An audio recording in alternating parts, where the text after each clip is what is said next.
राधे राधे दोस्तों। आज हम आपको राम मंदिर के बारे में बताएंगे। विवाद से लेकर मंदिर के निर्माण तक की पूरी कहानी और मंदिर की संरचना कैसी होगी, सब जानकारी आपको इस वीडियो में मिलेगी। अगर आपने हमारे चैनल को सब्सक्राइब नहीं किया है तो प्लीज़ सब्सक्राइब कर लीजिए। तो चलिए शुरू करते हैं। दोस्तों, 22 जनवरी 2024 को राम मंदिर की प्राण प्रतिष्ठा का कार्यक्रम होगा। वो राम मंदिर जिसका सपना लगभग हर किसी ने देखा था।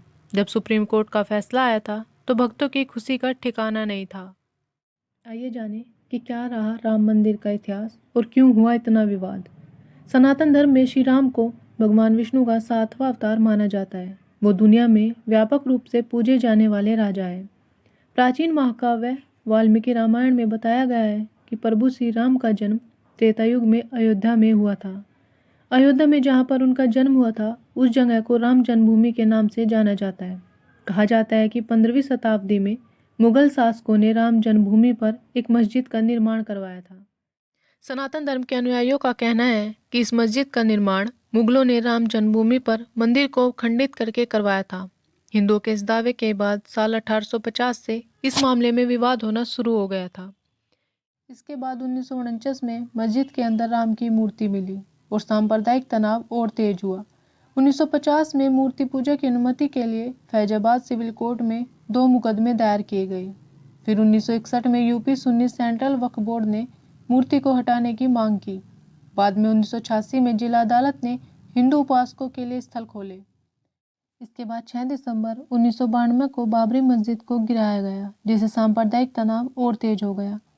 फिर इलाहाबाद हाई कोर्ट ने 2010 में विवादित क्षेत्र को सुन्नी वक्फ बोर्ड, निर्मोही अखाड़ा और रामलला के बीच 3 हिस्सों में बांटने का आदेश दिया, परंतु उच्चतम न्यायालय ने इलाहाबाद उच्च न्यायालय के आदेश पर रोक लगा दी। इसके बाद 2016 में सुब्रमण्यम स्वामी ने सुप्रीम कोर्ट में याचिका दायर की और राम मंदिर के निर्माण की मांग की, जिसके बाद 2019 में सुप्रीम कोर्ट ने स्वीकार किया कि अयोध्या भगवान राम की जन्मभूमि है। पूरी 2.77 एकड़ विवादित भूमि ट्रस्ट को सौंप दी और सरकार को वैकल्पिक स्थल के रूप में सुन्नी वक्फ बोर्ड को 5 एकड़ जमीन देने का आदेश दिया। जिसके बाद 2020 में पीएम मोदी ने भूमि पूजन किया और शिलान्यास किया। आइए जाने कि इतने बड़े राम मंदिर के वास्तुकार आखिर कौन है। सबसे पहले राम मंदिर की डिजाइन साल 1988 में अहमदाबाद के सोमपुरा परिवार के द्वारा तैयार की गई थी। सोमपुरा परिवार के लोग पिछले 15 पीढ़ियों से मंदिरों की डिजाइन बना रही है और अब तक 100 से ज़्यादा मंदिरों की डिजाइन बना चुके हैं। साल 2020 में जब राम मंदिर का निर्माण शुरू हुआ तो मंदिर के पुराने डिजाइन में कुछ बदलाव करके उसे स्वीकार कर लिया गया और उसी के अनुसार मंदिर का निर्माण किया जा रहा है। वास्तुकारों ने मंदिर परिसर में प्रार्थना कक्ष, राम कथा कुंज, वैदिक पाठशाला, संत निवास, यात्री निवास, संग्रहालय और कैफेटेरिया को डिजाइन किया है। मंदिर के साथ इनका निर्माण भी किया जा रहा है। अयोध्या का राम मंदिर बेहद विशाल होगा। कहा जा रहा है कि यह मंदिर पूरी तरह से जब बनकर तैयार हो जाएगा तो यह दुनिया का तीसरा सबसे बड़ा हिंदू मंदिर होगा।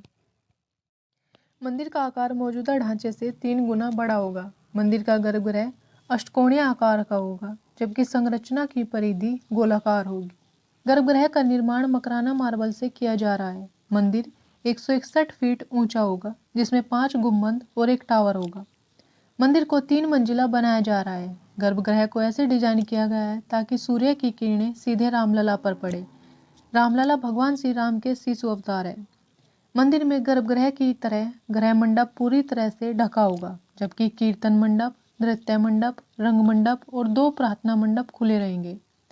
मंदिर में खिड़कियां और दरवाजे भी लगाए जाएंगे। मंदिर में लगने वाले सभी दरवाजे और खिड़कियां सागौन की लकड़ी से बनाए जाएंगे। यह बेहद मजबूत लकड़ी होती है, जिसकी उम्र लगभग 100 साल के आसपास होती है। नागर शैली में बनाए जा रहे इस मंदिर का प्रवेश द्वार पूर्व की ओर बनाया जाएगा, जो गोपुरम शैली में होगा। यह द्वार दक्षिण के मंदिरों का प्रतिनिधित्व करेगा।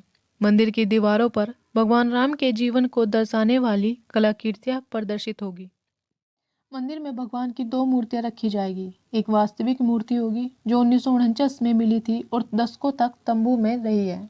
दूसरी एक बड़ी मूर्ति होगी जिसका निर्माण कार्य चल रहा है। इस मूर्ति के निर्माण के लिए नेपाल से शालिग्राम की 2 शिलाएं अयोध्या लाई गई थी। ये शिलाएं नेपाल के मुस्तांग जिले में बह रही काली गंडक नदी के तट से लाई गई थी। कहा जा रहा है कि शालिग्राम की यह शिलाएं 6 करोड़ साल पुरानी है। इन शिलाओं का वजन 26 टन और 16 टन है। मंदिर में भगवान राम की 5 वर्ष की आयु के स्वरूप वाली मूर्ति की स्थापना की जाएगी। इस मूर्ति का स्वरूप वाल्मीकि रामायण से लिया गया है।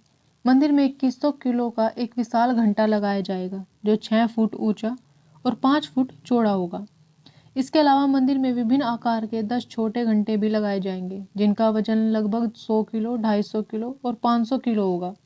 घंटों का निर्माण पीतल के साथ अन्य धातुओं को मिलाकर किया जाएगा।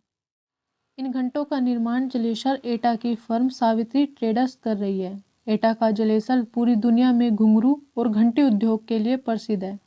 यहाँ के लोग पीढ़ी दर पीढ़ी इन चीजों का निर्माण कर रहे हैं। देश के कई मंदिरों में जलेसर के बने हुए घंटे लगे हैं। मंदिर 2.7 एकड़ भूमि में बन रहा है जिसमें 54,700 वर्ग फुट भूमि शामिल है।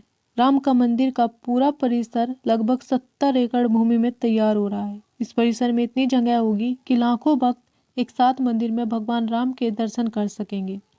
राम मंदिर का निर्माण कार्य श्री राम जन्मभूमि तीर्थ क्षेत्र ट्रस्ट के देखरेख में लोरसन एंड टुब्रो कंपनी कर रही है। इस मंदिर का निर्माण राजस्थान के बंसी पर्वत के बलुआ पत्थरों से हो रहा है।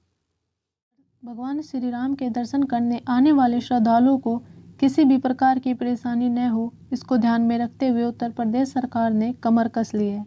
अभी तक उत्तर प्रदेश सरकार ने अयोध्या में 32,000 करोड़ रुपए की विकास परियोजनाओं का शुभारंभ किया है। इसके तहत अयोध्या को एक सुंदरतम नगरी के रूप में विकसित किया जा रहा है। साथ ही अयोध्या में अंतर्राष्ट्रीय एयरपोर्ट बनाया जा रहा है ताकि यात्रियों को आने में परेशानी न हो। इसके साथ ही अयोध्या के रेलवे स्टेशनों को आधुनिक स्टेशन के रूप में विकसित किया जा रहा है। इनके अलावा मठ मंदिरों का सुंदरीकरण किया जा रहा है और शहर में 4 लेन और 6 लेन मार्गों का निर्माण किया जा रहा है। आशा करते हैं कि आपको ये वीडियो पसंद आया हो। ऐसे ही और वीडियो पाने के लिए हमारे चैनल को सब्सक्राइब कीजिए और बेल आइकन दबाना न भूलें।